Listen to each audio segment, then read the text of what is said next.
Again, this chyme is going to leave small intestine, right?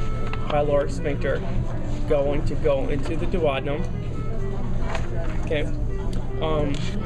You got to remember what's going to happen as this is happening is chemoreceptors in the duodenum, right, are going to be initiated. Make sense? Again, you remember how we had enteroendocrine cells in the stomach, right? What is going to happen is, do you still want stuff to be working in the stomach? As you see how the picture, look at the picture. See the yellow? The yellow is leaving the stomach and it's going to go where? To a duodenum. The stomach is still in its cycle. So what do we have? We have G cells still working, right? So what we need to do is we need to inhibit everything here. Cool? And what is going to do it, guess what's going to do it? Intestine is going to do it. These same cells that are going to be working in the intestine are going to come back into the stomach and say, calm down, we have this. We can handle it. Makes sense? Which is pretty sweet. And this is going to be negative feedback as well, right? Exactly. It's a positive and a negative feedback, right? This drink, Dawn, can you move it around here?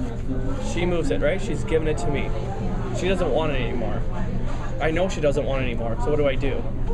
I tell her, you can never drink it again, right? It's my possession. But at the same time, this is coming to me. What do I want to do?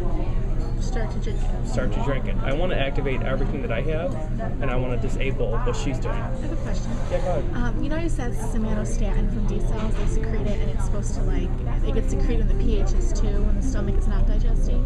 So when you send the chyme from the stomach to the duodenum, does that mean that's what he used to say. I know. He used to say it that way. Anyway, when you send it from the stomach to the duodenum, how come it doesn't, since you're not digesting in the stomach anymore, how come it's not D cells that stop and shut it down? Why is it? Yeah, the thing is, what happens is the pH still 5 then? No, the pH is going to change, obviously, because you don't have, food anymore. Makes sense? Because we said food was alkalitic. What's going to happen is the D cells, they're not it's really weird. I'm going to make an analogy. I'm sure you guys are going to pick it up. You remember when we did hyperpolarization, depolarization, when we came down, the gates didn't close so fast. It was just a slow mechanism. This is the same thing here. You got to think of the stomach as a huge thing, right? So do you really think you could have one cell really controlling everything? I mean, some people would like to think that, but it's really not. And even if somatostatin could do it, guess what? Small intestine wants to make sure that... So it's just it's the small intestine that does all that? Yeah, of course. I mean, the stomach, we just said right now, pH changes, somatostatin is going to kick in. I mean, that stuff is automatic. But he wouldn't ask us a question like that to have to pick between is somatostatin the primary controller shutting it down, of course not. Of course not. No, okay. Because I'll be looking like small intestine. I know. I want to see somatostatin. But the thing is, it's very, I know, it's not going to be that bad. And I can tell you right now, as far as this stuff goes, your main concern is cells. And what they do and where they're found and all that. That's it. So again, I mean, it sounds crazy. So this chyme blowing down, blah blah blah. If I know CCK, secretin, and GIP, and I know D cells, GR cells, right? Chief cells. As long as I know those and I know where they're located and kind of what they do, like I just said to you, high proton, you guys will be fine. That's the confusion comes in renal physiology, which hopefully we'll get to today. Okay? So what's cool is CCK, and before I even go there, enteroendocrine, right? Because you remember we said gastroendocrine, that's tummy. Enteroendocrine cells are going to be CCK, GIP, and secretin. again, enteroendocrine. You remember before we said gastroendocrine and I said gastrostomach. Entero is referring to intestine. The majority of the time when we talk about digestion and we talk about entero, we are talking about the small intestine, right? Because it does a lot of stuff.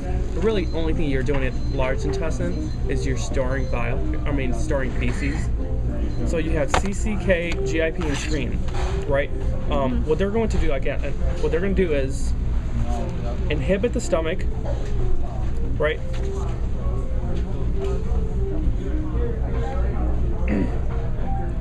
So they do their own positive feedback and they do negative feedback. And it's very simple to think of how they work. Positive feedback within yourself, right? Negative feedback to the stomach. They do both each month. Yes. CCK, GIP, and screen are going to almost like this. Like I have two arms, right? I am the intestine. She is the stomach. I punch her, and I say, tap my head. I'm like, just work harder, right? Do your job, and I punch her. I make her stop. Again, what is she still doing now? Her somatostatin is what's happening. Is it going up or down? What is she? She's the stomach. And food is leaving her, coming to me. Up. Somatostatin. Yes, right? Because what just happened? Food is leaving, pH is changing, proton is changing. And again, like I said, the stomach is perfect. That's why I love this system. It's perfect. So even if this doesn't happen quick enough, I have 3 different hormones from me that are gonna go and stop her. You see how crazy that is? So really, 4 things that are stopping her. Herself, 1, 3 of me. And the 3 of me at the same time I'm doing this, again, like I said, I'm doing my job, which is the positive feedback. Okay? CCK is the first enteroendocrine hormone. You don't need to know what it stands for. I'm sorry? Go ahead. Oh, cholecystic. Whatever. No, that's good. That's good. I mean, go say it again. Cholecystic. Right? What I like to I mean, I have to memorize these things in a goofy way. So I sat here and I remembered first C is for Charlie and CK, I thought of the word cake. CAKE, right? Think of Charlie eating too much cake. And why is that relevant? Because guess how CCK is stimulated? Fatty acid. Stimulated by fat in the duodenum. Does it matter that we have to know which one's first and second? Because you said it was first. Does that make a difference? Oh, no. All these things are happening all day long. There's like no bit first, second, blah, blah, blah. CCK, Charlie's cake is eating too much. Right? That fat is going to go to the duodenum, and CCK is going to be what? Stimulated. Are we good? Got one quick question. Yeah, go ahead. During lecture, he said that, after he first said that it can be induced by fatty acids, then he went back and said that anything can induce CCK. Yes, what he means by that is, at the same time, is this a mechanical response or is this a chemical response? Chemical response. Guess what all 3 of these can be initiated by? This one is, I don't know if they are. Mechanical, right? This cookie is leaving my stomach. It's going to go. I know it. We're gonna eat these afterwards. I'm just all over these things. This cookie is leaving my stomach and going to my duodenum, right? What is gonna happen as it passes through? Still somewhat food, right? It's gonna stretch apart. So the first, again, mechanoreceptors and chemical chemoreceptors. We're gonna see them everywhere. Cool. So again, stuff leaving, and it kind of makes sense. The first thing that you're going to do before you actually feel fat is you're going to feel stretch.